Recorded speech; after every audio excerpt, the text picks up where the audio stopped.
Welcome to Jahangir study. I am Santosh Jahangir. आज हम शुरुआत करते हैं कक्षा 12 की राजनीति विज्ञान में। सबसे पहले प्रथम इकाई न्याय। प्रथम इकाई में न्याय, जिसके अंदर हम न्याय की अवधारणा। न्याय की संकल्पना प्राचीन काल से ही राजनीतिक चिंतन का महत्वपूर्ण विषय रही है। प्राचीन समय से न्याय को महत्वपूर्ण माना गया। राजनीति के अंदर न्याय सबसे महत्वपूर्ण अवधारणा रही है। न्याय के बारे में, न्याय की दो विचारधाराएं थी, दो संकल्पनाएं थी न्याय की, भारतीय संकल्पना और पश्चिमी संकल्पना। तो भारतीय संकल्पना के अंदर प्रमुख विचारक थे कौटिल्य, मनु, शुक्र। ये भारतीय न्याय के प्रमुख जो शुरुआत होती है, तो इनकी शुरुआत यहाँ से इन्होंने की। और पश्चिमी संकल्पना के जो विचारक है वो प्लेटो, अरस्तु, हाब्स और कांट है। तो राजनीति विज्ञान में न्याय, तो उस समय प्राचीन पश्चिमी संस्कृति में न्याय को हम क्या मानते थे? पश्चिमी परंपरा में न्याय के स्वरूप की व्याख्या के लिए मुख्यतः न्यायपरायण व्यक्ति अर्थात सदचरित्र मनुष्य के गुणों पर विचार किया जाता था। पश्चिमी संस्कृति के अंदर न्याय जो संबंधित व्यक्ति है वो एक सदचरित्र, अच्छे चरित्र वाला व्यक्ति होना चाहिए। अच्छे चरित्र वाले को महत्व दिया गया। और भारतीय संस्कृति के अंदर जो न्याय की संकल्पना की गई उसमें धर्म को प्रमुखता दी गई। ये अंतर है। पश्चिमी संस्कृति के अंदर तो चरित्र को महत्व दिया गया और भारतीय संस्कृति में न्याय के लिए उसको, पश्चिमी संस्कृति के अंदर न्याय के लिए सच्चरित्र को दिया गया और भारतीय संस्कृति में धर्म को महत्व दिया गया। तो न्याय की शुरुआत दो जो है, भारतीय संकल्पना और पश्चिमी संकल्पना। न्याय के विभिन्न स्वरूप। अब न्याय के विभिन्न स्वरूप है, जिसमें 3 स्वरूप थे न्याय के: परंपरागत स्वरूप, मध्यकालीन स्वरूप और समकालीन स्वरूप। परंपरागत स्वरूप, जब शुरुआत में न्याय की जो व्याख्या की उनमें प्लेटो तथा अन्य पश्चिमी विचारक थे, जो भारतीय विचारक भी थे, जिनमें मैंने आपको बताया कौटिल्य, शुक्र और मनु। तो परंपरागत स्वरूप के में क्या बताया? न्याय को मनुष्य का आत्मीय गुण माना। परंपरागत स्वरूप में न्याय की व्याख्या न्याय को मनुष्य का आत्मीय गुण यानी आत्मा का गुण माना, कि न्याय मनुष्य की आत्मा में विद्यमान है, ये एक सद्गुण है। इसमें बताया गया, परंपरागत स्वरूप में न्याय में बताया गया कि सबकी भलाई में अपनी भलाई ढूंढना, सबकी भलाई में अपनी भलाई ढूंढना ही न्याय है। ये परंपरागत स्वरूप था। विचारक मैंने बताए प्लेटो और अरस्तु। अब मध्यकालीन स्वरूप की हम बात करते हैं। तो मध्यकाल के अंदर ईसाई विचारक ऑगस्टाइन व एक्विनास ने न्याय की व्याख्या की थी। मध्यकालीन न्याय का स्वरूप कैसा था? उसमें ईसाई विचारक ऑगस्टाइन व एक्विनास ने न्याय की व्याख्या की परिवार, लौकिक राज्य और ईश्वरीय राज्य के रूप में व्याख्या की। परिवार को महत्व दिया, लौकिक यानी जो लोग जिस समय राज्य है उसके बारे में, और ईश्वरीय राज्य के रूप में व्याख्या की। एक्विनास ने समानता को न्याय का मौलिक तत्व माना। जी जो मध्यकाल में न्याय को क्या माना? समान माना, समानता को महत्व दिया मध्यकाल में। और प्राचीन काल में मैंने आपको बताया उसमें आत्म गुण को माना। और समकालीन स्वरूप है उसके विचारकों में Hobbes, Hume, Karl Marx, Kant, Mill आदि ने न्याय को सुधारवादी बताया। उन्होंने न्याय को क्या माना? सुधारवादी, कि न्याय का स्वरूप सुधारवादी है। इसके अलावा समकालीन विचारकों में जॉन रोल्स भी आता है, जिसने न्याय को नवीन स्वरूप प्रदान किया। हम देखेंगे पाश्चात्य राजनीतिक चिंतन देखते हैं। सबसे पहले हम देखेंगे पाश्चात्य राजनीतिक चिंतन। पाश्चात्य राजनीतिक चिंतन में न्याय की सर्वप्रथम व्याख्या यूनानी दार्शनिक प्लेटो ने की। प्लेटो ने सबसे पहले न्याय की व्याख्या की। सबसे पहले हम देखेंगे प्लेटो का न्याय संबंधी विचार। प्लेटो ने न्याय से संबंधित विचार जो किया वो क्या है, हम उसका अध्ययन करेंगे। सामने आप देख रहे हो। तो प्लेटो का न्याय संबंधी विचार अपनी पुस्तक रिपब्लिक के भाग 2, 3 और 4 में किया। रिपब्लिक के 4 भाग, जो फर्स्ट भाग है ना, प्रथम भाग, उसमें राजनीतिक व्यवस्था का वर्णन किया है। और भाग 2, 3 और 4 में प्लेटो ने न्याय का वर्णन किया। सामने आपको पुस्तक दिख रही है। और मैंने आपको इसमें बताया कि उसका जो वर्णन है प्लेटो का न्याय सिद्धांत हम पढ़ना चाहिए तो रिपब्लिक के भाग 2, 3 और 4 में देख सकते हैं। प्लेटो का न्याय से तात्पर्य क्या था, प्लेटो न्याय के बारे में क्या बताया। प्लेटो का न्याय से तात्पर्य है प्रत्येक व्यक्ति के द्वारा अपना निर्दिष्ट कार्य करना और दूसरे कार्य में हस्तक्षेप न करना ही न्याय है। प्लेटो कह रहा है कि प्रत्येक व्यक्ति को अपना कार्य करना है, खुद का निर्दिष्ट कार्य जो उसको करना है वो करना है, और दूसरे कार्य में हस्तक्षेप न करना ही न्याय है। तो सबसे पहले जो न्याय की जो परिभाषा उठ के आती है पश्चिमी विचारकों के द्वारा, तो वो थी कि अपना खुद का कार्य करना है, दूसरे कार्य में दखल नहीं करना ही न्याय है।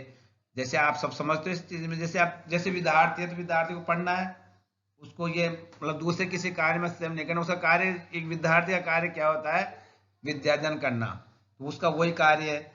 उस जीवन में उसको केवल पढ़ना है उस समय, और दूसरा कार्य में हस्तक्षेप नहीं करना है। अब प्लेटो ने न्याय के 2 रूप बताए थे। प्लेटो ने इसके अलावा न्याय के 2 रूप बताए, जो है व्यक्तिगत न्याय और सामाजिक न्याय, जो राज्य संबंधित है। प्लेटो ने न्याय के 2 रूप बताए थे। यह भी एक महत्वपूर्ण बात है, 2 रूप माने व्यक्तिगत और सामाजिक। तो व्यक्तिगत न्याय का जो रूप है उसमें क्या बताया प्लेटो ने। व्यक्तिगत न्याय, मानवीय आत्मा में 3 तत्व पाए जाते हैं, बुद्धि, शौर्य, तृष्णा। इन 3 तत्वों की मात्रा के अनुसार ही व्यक्ति का जीवन निर्धारित होता है। हर मनुष्य के अंदर, प्रत्येक मनुष्य के अंदर 3 तत्व होते हैं। बुद्धि भी होती है उसमें, एक शौर्य भावना भी होती है, तृष्णा की भावना। तृष्णा जानते हो, तृष्णा मीन्स होता है किसी चीज को प्राप्त करने की बहुत इच्छा होना। ये जो 3 गुण है मनुष्य की आत्मा में, उनका संतुलन होना चाहिए। अगर किसी व्यक्ति के जीवन में तीनों गुण सही संतुलित अवस्था में, तो वो एक अच्छा व्यक्ति बनता है। ये व्यक्तिगत न्याय में मनुष्य में 3 गुणों का समायोजन रखना, मतलब निर्धारित जीवन का निर्धारित यही करते हैं। ये व्यक्तिगत न्याय प्लेटो के अनुसार, भाई मनुष्य को इन 3 गुणों का एक सही संतुलन होना चाहिए।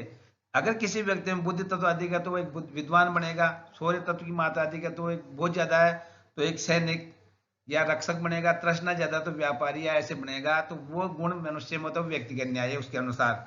सामाजिक न्याय व्यक्तिगत न्याय से जुड़ा हुआ है, क्योंकि समाज का निर्माण व्यक्तियों से होता है। अगर व्यक्ति नहीं है तो समाज कैसे बनेगा। तो सामाजिक न्याय या राज्य संबंधी न्याय में मानवीय आत्मा के तीनों तत्वों के अनुसार ही समाज में 3 वर्ग स्थापित हुए थे। जैसे पहला है शासक वर्ग। जो शासक वर्ग है जिसमें बुद्धि का अंश सर्वाधिक पाया जाता है, राजा वही बनता है जिसमें बुद्धि का सर्वाधिक अंश पाया जाता है। तो प्लेटो ने जो सामाजिक न्याय में व्याख्या की, तो बुद्धि ज्यादा है तो वो व्यक्ति क्या बनेगा, वो एक शासक वर्ग बनेगा। वही गुण इसमें सैनिक वर्ग, जिसमें शौर्य तत्व सर्वाधिक होता है। जो व्यक्ति शौर्य ज्यादा है, उसमें ना शक्ति ज्यादा है, तो ऐसा व्यक्ति को हम रक्षक या उसको क्या मानेंगे, हम सैनिक वर्ग में शामिल करते हैं। तीसरा जो मैंने बताया आपको, उत्पादक या सहायक वर्ग। ये किससे बनता है, जिसमें तृष्णा तत्व, तृष्णा यानी किसी चीज को प्राप्त करने की इच्छा ज्यादा हो, वो व्यक्ति उत्पादक या सहायक वर्ग के रूप में बनेगा। तो प्लेटो के न्याय संबंधी जो विचार हम देख रहे हैं, तो इस कार्य क्षेत्र के अंदर ये 3 चीजें बताई गई है जिससे उसका निर्धारण किया जाता है। अब प्लेटो के अनुसार आत्मा में निहित न्याय का विचार वास्तव में राज्य में निहित न्याय का सादृश्य है। यानी आत्मा में जो विचार है उससे राज्य में, अगर व्यक्तियों की जैसी आत्मा वैसा है उसके राज्य में, राज्य का निर्माण भी ऐसा ही होगा, जैसे व्यक्ति वैसा ही उसका राज्य बनेगा। अगर व्यक्ति बुद्धिमान है तो वहाँ के जो राज्य है वो भी एक संपन्न राज्य बनेगा। मतलब जिस राज्य में चोर उचक्के रहते हैं, कुछ भी मान लो, तो वो राज्य भी ऐसा रहेगा। तो इन्होंने, प्लेटो ने ये न्याय का सिद्धांत दिया। सबसे महत्वपूर्ण बात आपकी संबंधित यही है कि प्लेटो के न्याय के 2 रूप कौन से हैं वो देखना है। प्लेटो न्याय की क्या परिभाषा थी, मैंने आपको बताई। प्रत्येक व्यक्ति द्वारा अपना निर्दिष्ट कार्य करना और दूसरे कार्य में हस्तक्षेप नहीं करना न्याय है। नेक्स्ट हम देखते हैं इसके बाद अरस्तु, प्लेटो का शिष्य। प्लेटो का शिष्य है अरस्तु। ये बात मैं आपको बताना चाहूंगा। महान विद्वान प्लेटो का शिष्य अरस्तु है। अरस्तु ने न्याय का सरोकार मानवीय संबंधों से किया है। अरस्तु ने जो न्याय का सिद्धांत दिया है वो अपने गुरु से सीख के उन्होंने न्याय का सरोकार मानवीय संबंध, यानी मनुष्य में संबंधों से के नियमन से, मनुष्य में संबंधों से न्याय का निर्माण होता है। जैसे मनुष्य संबंध एक दूसरे रखेगा, उसी से न्याय का निर्माण होगा। उन्होंने न्याय की परिभाषा ये दी है, न्याय का सरोकार मानवीय संबंधों से है। बेटा इससे मानवीय संबंधों से सरोकार है। अरस्तु का विश्वास था कि लोगों के मन में न्याय के बारे में एक जैसी धारणा के कारण ये राज्य अस्तित्व में आया।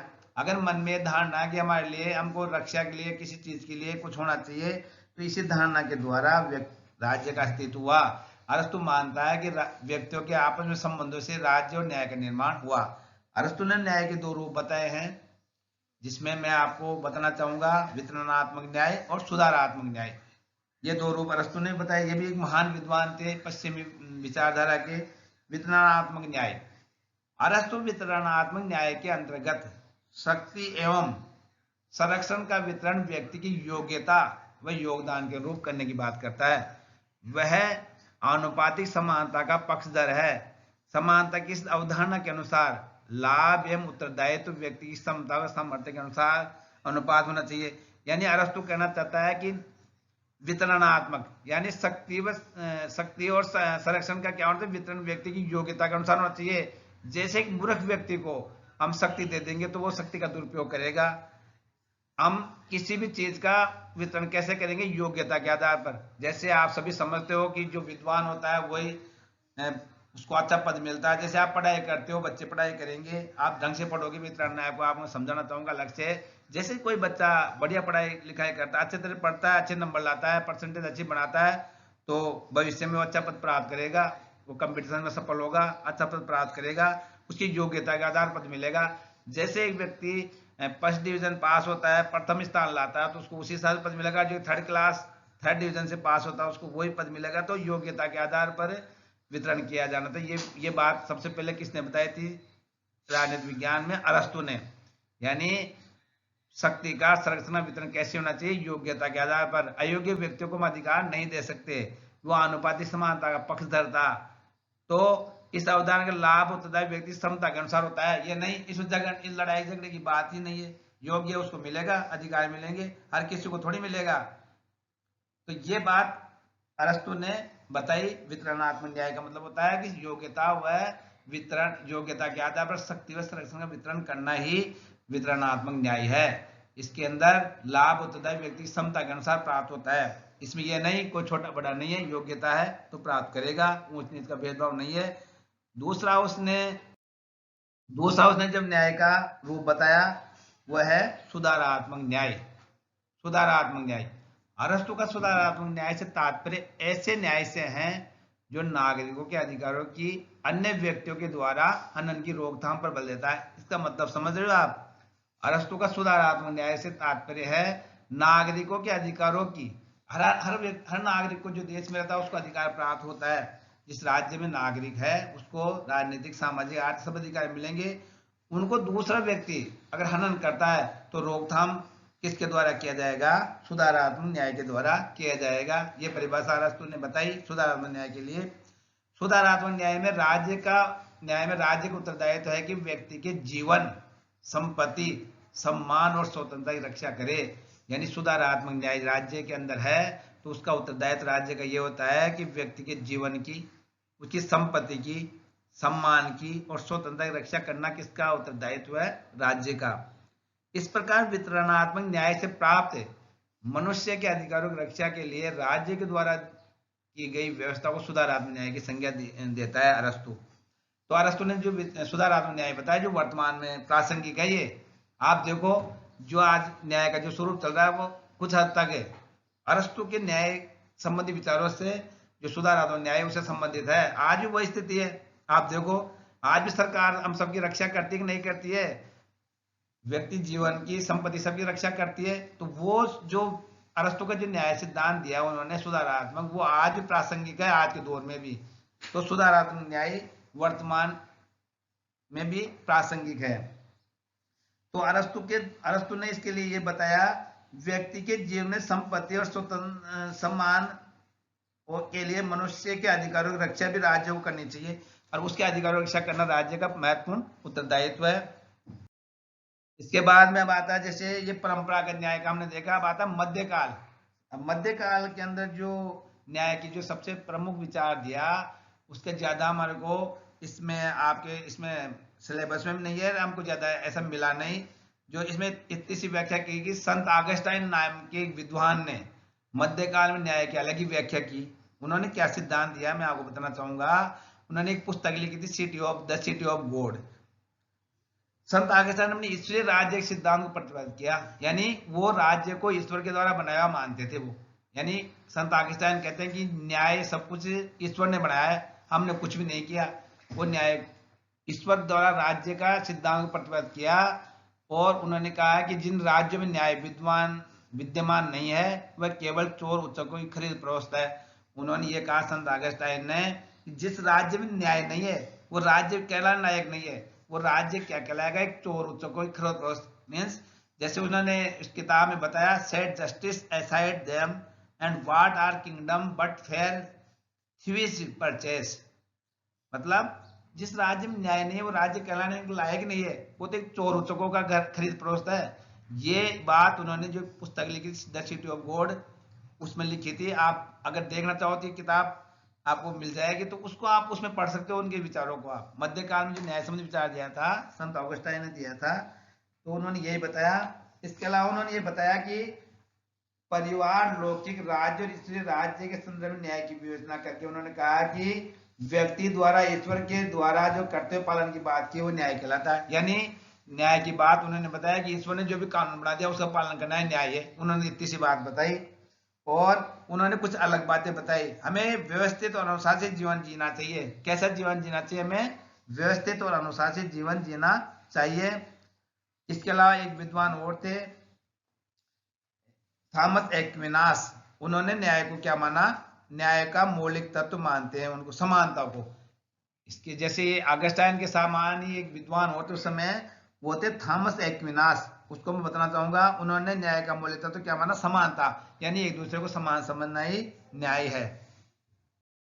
अब जैसे आधुनिक काल की हम बात करते हैं। आधुनिक काल में न्याय संबंधी धारणा, आधुनिक काल में न्याय संबंधी जो धारणा थी उसके आधुनिक काल में प्रमुख विचारक जो जिन्होंने आधुनिक न्याय के बारे में जो व्याख्या की वो प्रमुख विचारक थे David Hume, Jeremy Bentham, JS Mill. Bentham Mill ने वितरण का आधार क्या माना? अधिकतम लोगों का अधिकतम सुख। ये उन्होंने ये कहा कि अधिकतम लोगों का अधिकतम सुख ही न्याय है। उन्होंने ये कहा अधिकतम व्यक्तियों का अधिकतम सुख ही न्याय है। इसको हम जैसे विस्तार देखें, आधुनिक युग में डेविड ह्यूम ने 1711 से 1775 में यह मत व्यक्त किया कि न्याय का अर्थ नियमों की पालना मात्र है। न्याय का अर्थ क्या है? नियमों की पालना करना है। जो भी नियम बने उनका पालन करना है, न्याय है। क्योंकि अनुभव सिद्ध हो चुका है, ये नियम सर्वहित का आधार है। सबका हित किसके द्वारा होगा? जो भी व्यक्ति नियमों का पालन करेंगे तो सबका हित होगा, और नियमों का पालन नहीं करेंगे तो हित कैसे होगा? अतः सर्वहित या सार्वजनिक उपयोगिता को न्याय का एकमात्र स्रोत माना था डेविड ह्यूम ने। तो डेविड ह्यूम क्या थे? आधुनिक काल के न्याय संबंधी विचारक थे। उन्होंने दूसरी बात बताई, मनुष्य की प्रकृति, तर्क बुद्धि या अनुबंध में इन नियमों का स्रोत ढूंढने में कोई लाभ नहीं है। फिर भी उपयोगितावाद के प्रवर्तक जेरेमी बेंथम ने कहा कि प्राकृतिक कानून शरीर की शब्दावली यथार्थ मूल्यों को धुंधला कर देती है। सार्वजनिक वस्तुओं, सेवाओं इत्यादि का वितरण उपयोगिता के आधार पर होना चाहिए, जिसका सूत्र है अधिकतम लोगों का अधिकतम सुख।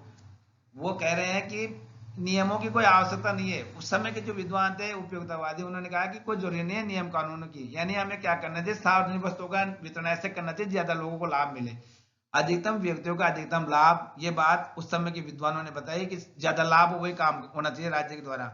ऐसे जॉन स्टुअर्ट मिल ने भी यही बात बताई, न्याय को सामाजिक उपयोगिता का सबसे महत्वपूर्ण तत्व माना उन्होंने। समाज के लिए जो उपयोगी है वही न्याय है। जॉन स्टुअर्ट मिल ने यह कहा कि समाज के लिए जो उपयोगी है सबसे वही न्याय माना उन्होंने। और तर्क दिया कि मनुष्य अपने लिए सुरक्षा की कामना करते हैं, इसलिए वे ऐसे नैतिक नियम स्वीकार कर लेते हैं जिनमें दूसरों की वैसी सुरक्षा अनुभव कर सके। तो मिल ने भी यही बात कही कि राज्य के द्वारा ऐसे कानून, ऐसे नियम बनाने चाहिए जिनके अधिकतम लोगों को लाभ मिल सके, उनकी सुरक्षा हो सके, यही न्याय है। तो आधुनिक काल में उपयोगिता को महत्व दिया गया न्याय में। महत्वपूर्ण बात इसमें ये देखने की उन्होंने उपयोगिता को बहुत ही महत्व दिया। इसमें मैं आपको और बताना चाहूंगा, जैसे अपने उसके हिसाब से भी तो सर्वहित की बात की उन्होंने। सर्वहित या तो सबका हित होना चाहिए। तो इसमें उन्होंने बताया कि वर्तमान प्राकृतिक कानून या कोरी उपयोगिता पर आधारित न्याय की संकल्पना में विश्वास नहीं किया जा सकता। वस्तुतः प्राकृतिक कानूनों के नियमों, प्राकृतिक अधिकार या सार्वजनिक उपयोगिता के स्वरूप के बारे में कोई सर्वमत मान्यता विकसित नहीं की गई है। आज न्याय के संबंध में केवल ऐसी संकल्पना को स्वीकार कर सकते हैं जिसमें अधिकतम व्यक्तियों का अधिकतम लाभ। तो वो यही बात करें आधुनिक काल में। इसके बाद हम देखेंगे इसी में नेक्स्ट जो एक विद्वान थे, वो भी आधुनिक काल के विद्वान माने जाते हैं, जॉन रॉल्स। जॉन रॉल्स से ये एक महत्वपूर्ण, इस पार्ट के अंदर जॉन रॉल्स ऐसा महत्वपूर्ण है ये पार्ट कि जो ज्यादातर क्वेश्चन आएंगे ना आपके लिए जॉन रॉल्स संबंधित जरूर आएगा। इसमें जो क्वेश्चन बनते हैं जॉन रॉल्स के, तो जॉन रॉल्स ने न्याय का क्या सिद्धांत दिया। जॉन रॉल्स ने अपनी पुस्तक ये थ्योरी ऑफ जस्टिस में आधुनिक परिप्रेक्ष्य में सामाजिक न्याय का विश्लेषण किया। यानी सामाजिक न्याय की जो अवधारणा किसने दी थी, जॉन रॉल्स ने। क्वेश्चन आया था, पिछले साल भी आया था, मैं एक दो बार देख चुका हूं।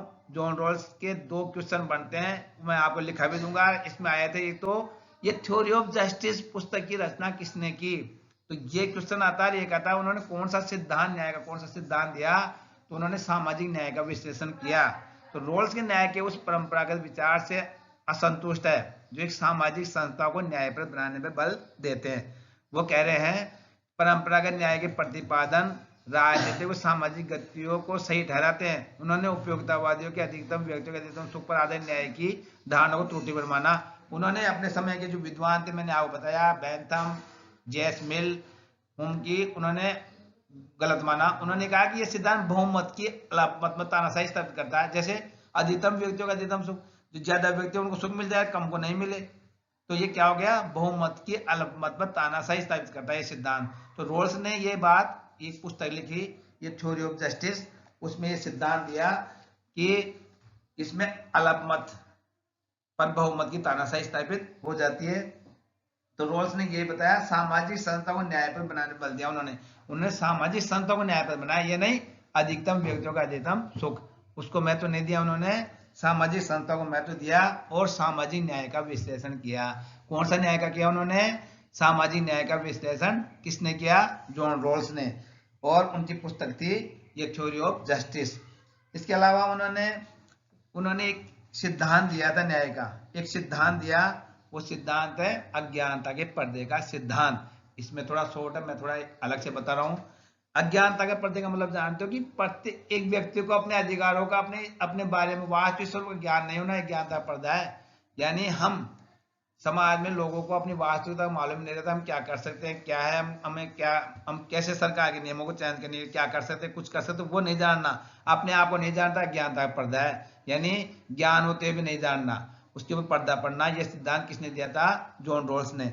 जिसमें वो बताना चाह रहा है इस सिद्धांत में, इसमें रॉल्स के अनुसार न्याय के नियमों का निर्माण करने से पूर्व, जब न्याय के नियम बने तो निर्माण करने से पूर्व मनुष्य अज्ञानता के पर्दे में पीछे है। यानी उसको ज्ञान नहीं है कैसे नियम बनेंगे, उसको वास्तविक ज्ञान नहीं है।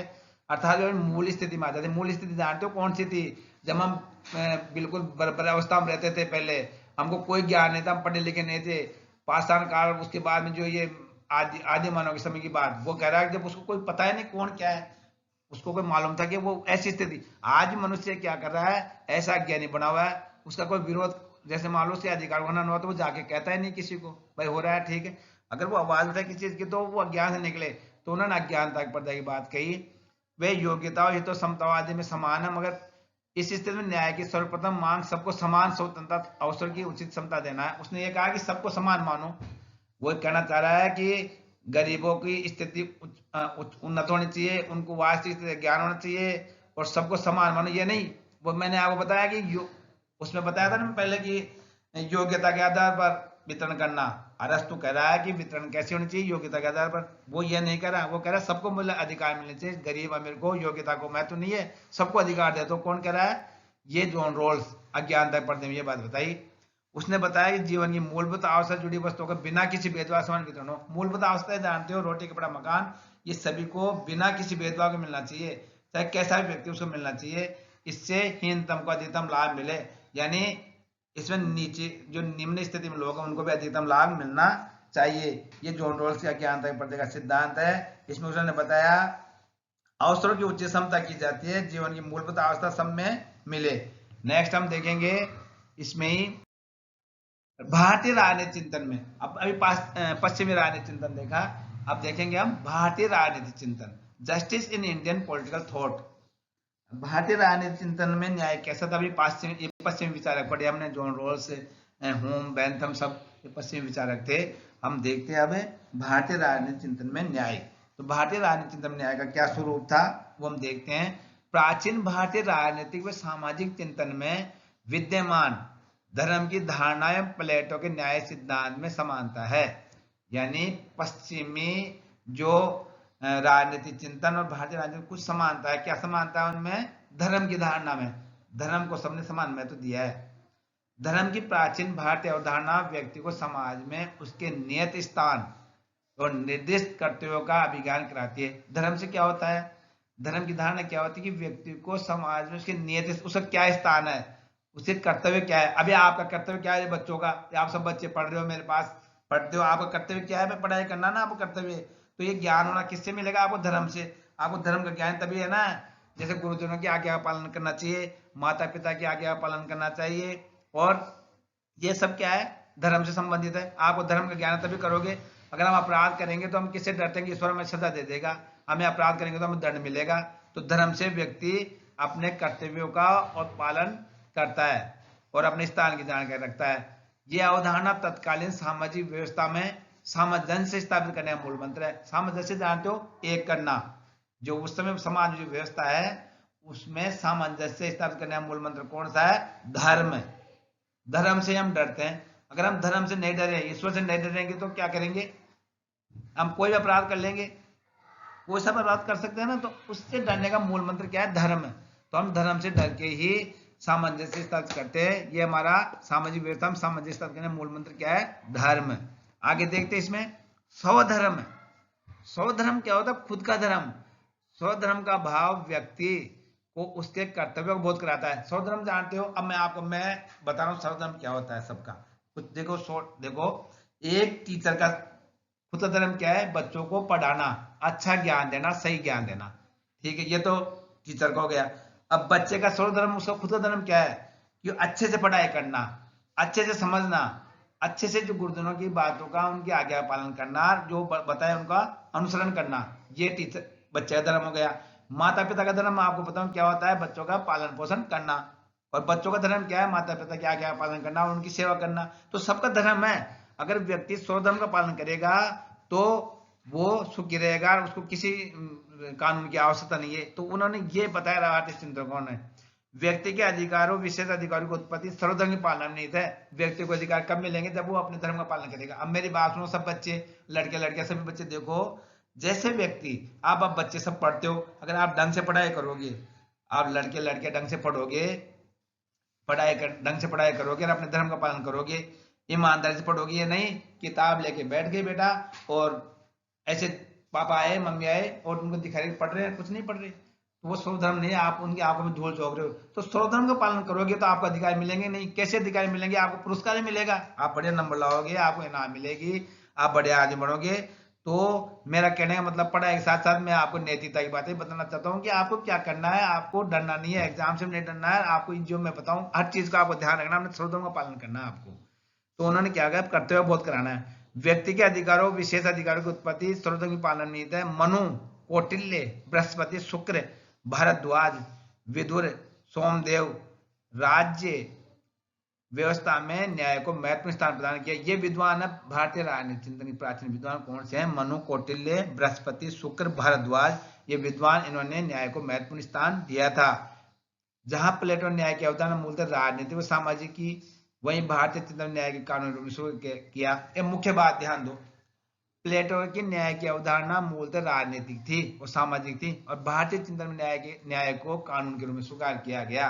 तो उसमें तो राजनीतिक सामाजिक न्याय की बात की थी उन्होंने तो, और भारत में कानून के रूप में एक कानून है। अगर कोई भी अपराध करता है तो कानून से डरता है वो।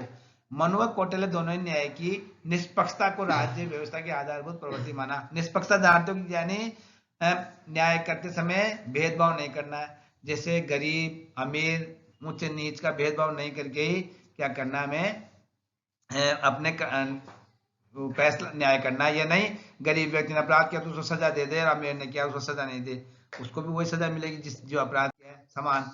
अब देखेंगे आप इसके नेक्स्ट देखेंगे न्याय के विविध रूप। न्याय कितने प्रकार का है, न्याय के कितने रूप है, ये क्वेश्चन ही बनता है। क्वेश्चन आएगा न्याय के विविध रूपों की व्याख्या कीजिए। हम देखेंगे न्याय के विविध रूप कौन कौन से हैं। नैतिक न्याय, कानूनी न्याय, राजनीतिक न्याय, सामाजिक न्याय और आर्थिक न्याय। अब हम देखेंगे इन सबको थोड़ा, इनको देखेंगे हम नैतिक न्याय। सबसे पहले देखेंगे नैतिक न्याय क्या होता है। नैतिकता के बारे में थोड़ा बताऊं। नैतिक होता है जो, नैतिक मतलब हम अपने कर्तव्यों का, अपने नियमों का पालन से काम करें और ईमानदारी से कार्य करें। सत्य, अहिंसा, धर्म, नीति, न्याय वो सब नैतिकता संबंधित है। मोरल, जिसमें किसी को अपने मन से काम करना। अब इसकी मूल धारणा क्या है मैं आपको बताऊं। न्याय की मूल धारणा नैतिकता पर आधारित है। नैतिक न्याय इसमें क्या है, न्याय की मूल धारणा किस पर आधारित है, नैतिकता पर आधारित है। जिसमें कुछ सर्वव्यापक धारणा, बहुत व्यापक नियम है, अपरिवर्तनशील, जिनको बदल नहीं सकते। अंतिम प्राकृतिक नियम है जो व्यक्तियों के आपसी संबंधों को निरूपित करते हैं। इन प्राकृतिक नियमों और प्राकृतिक अधिकारों पर आधारित जीवन व्यतीत करना नैतिक न्याय है। यानी हमें कुछ नियम ऐसे बने हैं जो सर्वव्यापक है, सब में फैले हुए हैं, और प्राकृतिक नियम जो बने हुए हैं उनका पालन करना है न्याय है।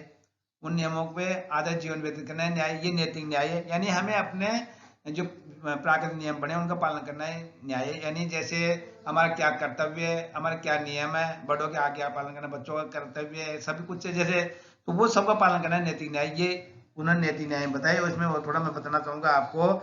जब व्यक्तियों का आचरण सदाचारी होता है, जब व्यक्तियों का आचरण सदाचारी होता है तो उसे नैतिक न्याय की अवस्था कहा जाता है। जब व्यक्तियों का आचरण सही हो जाए तो हम उसे क्या कहेंगे, एक सदाचारी व्यक्ति कहेंगे, और उसे नैतिक न्याय की अवस्था कहा जाता है। अगर व्यक्ति ठीक है तो आप समझ लो नैतिक न्याय है। नैतिक न्याय का पालन किया सदाचारी व्यक्ति है। जब व्यक्तियों का, तो उसे नैतिक न्याय की अवस्था कहेंगे। जबकि जब व्यक्ति का आचरण नैतिकता से परे होता है तो उसे नैतिक न्याय के विरुद्ध माना जाएगा।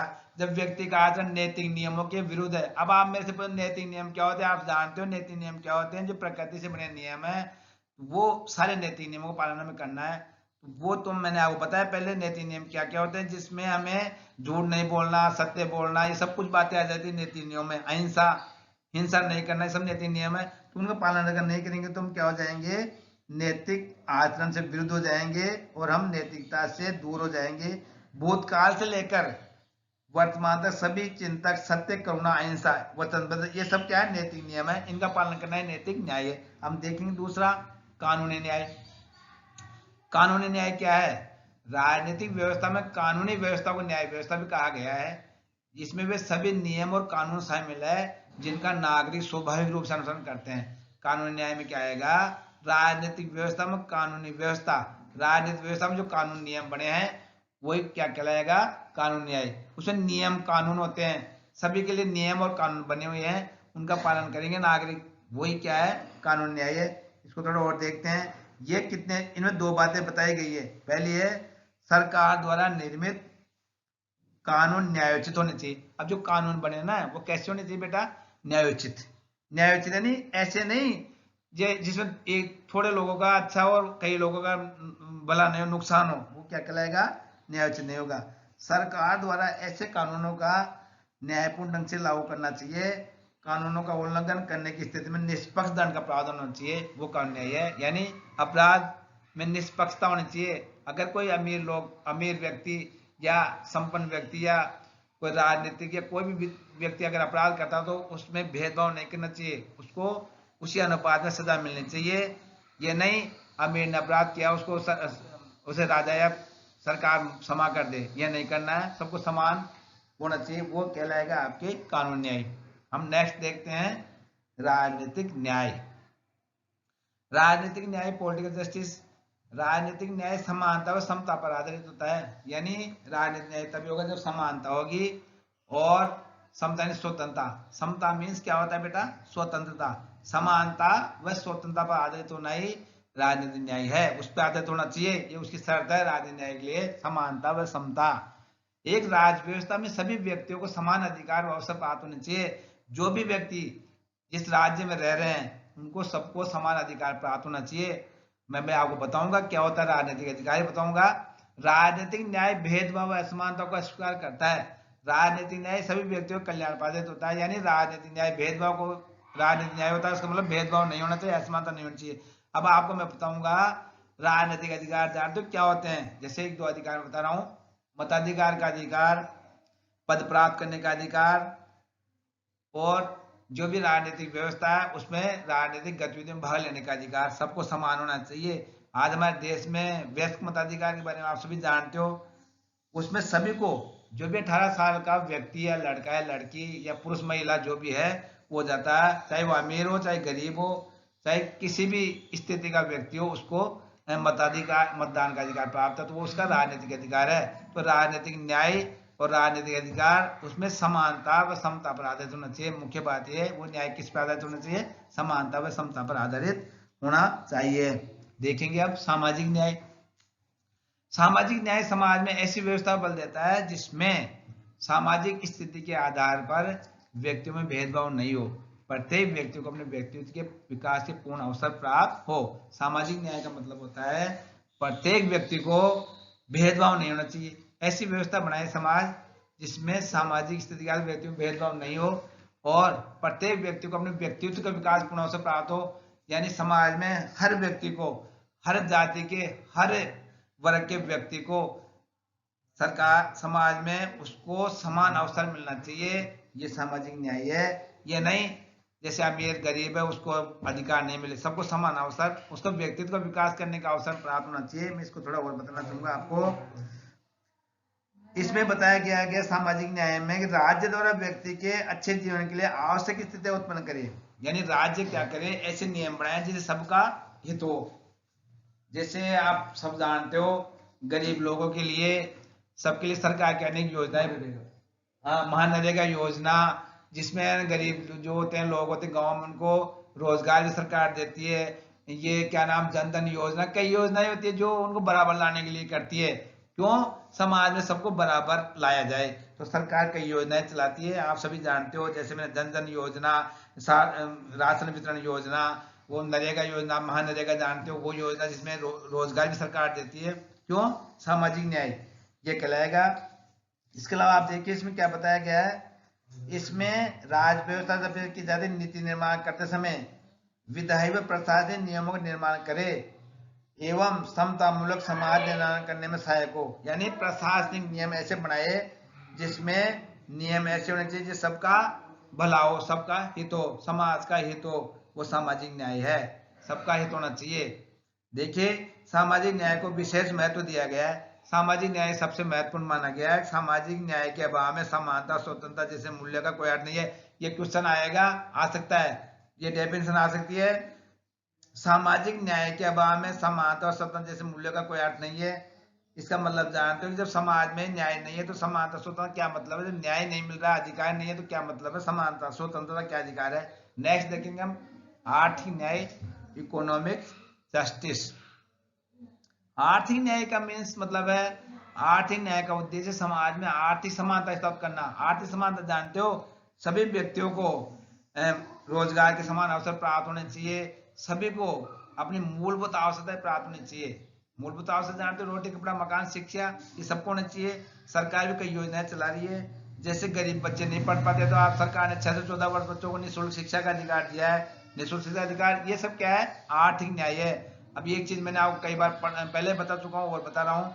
जैसे इसमें क्या होता है कि प्रत्येक व्यक्ति को अपना व्यवसाय चुनने का अधिकार भी सरकार देती है, मगर व्यवसाय कैसा होना चाहिए, वो लीगल होना चाहिए। वो ऐसा व्यवसाय नहीं होना चाहिए जो समाज के लिए घातक हो। तो कोई सा व्यवसाय करने का अधिकार भी किसमें आएगा, आर्थिक न्याय में। इसमें मुझे बताया जा रहा है, मैं वो बताना चाहूंगा। आर्थिक न्याय का उद्देश्य समाज में आर्थिक समानता स्थापित करना है, किंतु व्यवहार में आर्थिक समानता ला पाना भी संभव नहीं हुआ है। अभी नहीं हुआ है ना संभव, क्योंकि आज भी हमारे यहाँ पे बेरोजगारी दर बहुत ज्यादा है, गरीबी बहुत ज्यादा है, भुखमरी ज्यादा है। सरकार प्रयास कर रही है मगर ये संभव नहीं हुआ पूर्ण रूप से। आर्थिक न्याय भी स्थापित नहीं हो सका हमारे देश में, मगर प्रयास जारी है। आर्थिक न्याय का सिद्धांत इस बात पर बल देता है कि आर्थिक संसाधनों का वितरण करते समय राज्य व्यवस्था में व्यक्ति की आर्थिक स्थिति का ध्यान रखना चाहिए। यानी जो गरीब व्यक्ति है, ये संपन्न व्यक्ति नहीं है, जिनके पास कुछ भी नहीं है, उसका ध्यान रख के योजनाएं बनाए ताकि उनका भी स्तर ऊंचा उठ सके। आर्थिक न्याय धन संपदा के आधार पर व्यक्तियों के बीच पाए जाने वाली असमानता की निंदा करता है। जैसे आर्थिक न्याय बताया कि गरीब व्यक्ति है, सबको बराबर अधिकार होना चाहिए, नहीं एक बड़ी उसमें मतलब क्या होता है कि पाए जाने वाली असमानता की निंदा करता है आर्थिक न्याय। कि कोई फर्क नहीं है, व्यक्ति सबको बराबर माना जाता है। अमीरी गरीबी के बीच खाई को कम करने बल देता है कौन सा न्याय? आर्थिक न्याय। इसमें वो थोड़ा देखेंगे हम। आर्थिक विषमता को दूर करने के लिए और आर्थिक न्याय के लक्ष्य की प्राप्ति के लिए व्यक्तिगत संपत्ति के अधिकार को सीमित करने की आवश्यकता, यानी व्यक्तिगत संपत्ति को कम किया जाता है। इसके कुछ साधन अपनाए जा रहे हैं। हम टैक्स जमा कराते हैं, क्यों कराते हैं? टैक्स क्यों लेती है सरकार? ताकि इससे असमानता को कम किया जाए। इसके लिए समाजवादी विचारक के अनुसार आर्थिक विषमता गरीब और अमीर के बीच खाई को और अधिक गहरी कर देती है।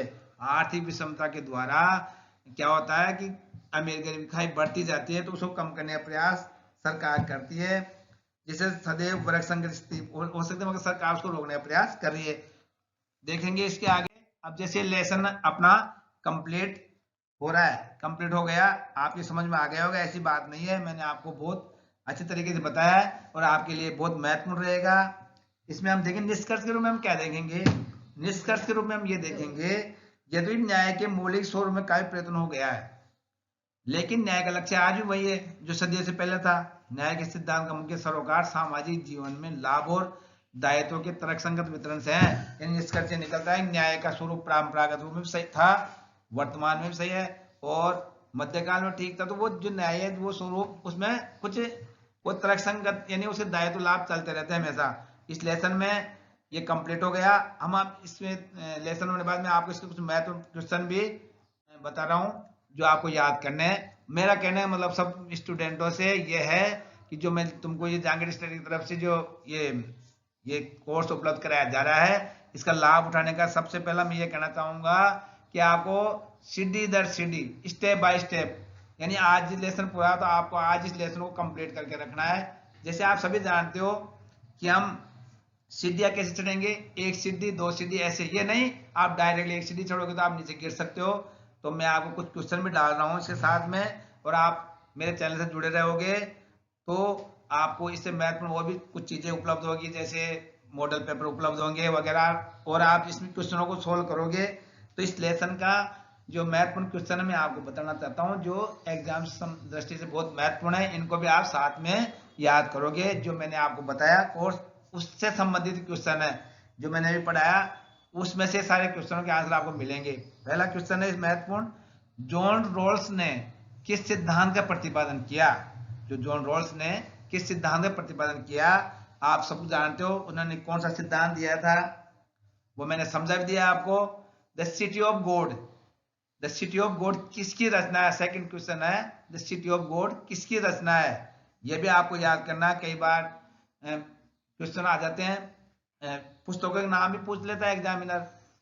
थर्ड क्वेश्चन है आपके, ये थ्योरी ऑफ जस्टिस किसने लिखी? ये मैं 2-3 साल से देख चुका हूँ, ये क्वेश्चन कई बार आ जाता है, हर बार आता है कि पुस्तक का लेखक कौन है, ये थ्योरी ऑफ जस्टिस किसने लिखी थी। नेक्स्ट है, अरस्तु के न्याय संबंधी विचारों पर टिप्पणी लिखिए।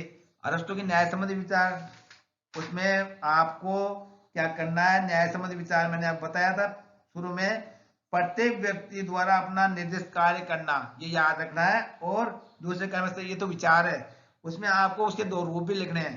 कौन कौन से रूप में? व्यक्तिगत और सामाजिक न्याय, वो भी लिखना है। तो इस तरह आपको करना है। नेक्स्ट क्वेश्चन है आपके, प्लेटो के न्याय से, प्लेटो के न्याय से आप क्या समझते हैं? प्लेटो ने न्याय के कितने रूप बताए, वो भी करना आपको। वितरणात्मक न्याय और नहीं, जैसे प्लेटो ने कौन सा सिद्धांत दिया था, इसने वो बताया था आपको, सॉरी बेटा, इसमें आपने व्यक्तिगत और सामाजिक न्याय बताया था, ये भी आपको याद करना है। अब नेक्स्ट है, न्याय के विविध रूप को स्पष्ट कीजिए। विविध रूप मैंने आपको बताए थे, अभी पढ़ाया मैंने आपको। न्याय के विविध रूप है जैसे नैतिक, सामाजिक, कानूनी, राजनीति, 5, इनका भी क्वेश्चन पूछ सकता है। इस पार्ट में से जो भी आने लायक चीज है मैंने आपको बताई है, तो आपको इनको याद करना है। Thank you. आगे भी आप पूरा ध्यान देंगे, आपको अच्छा मिलता रहेगा।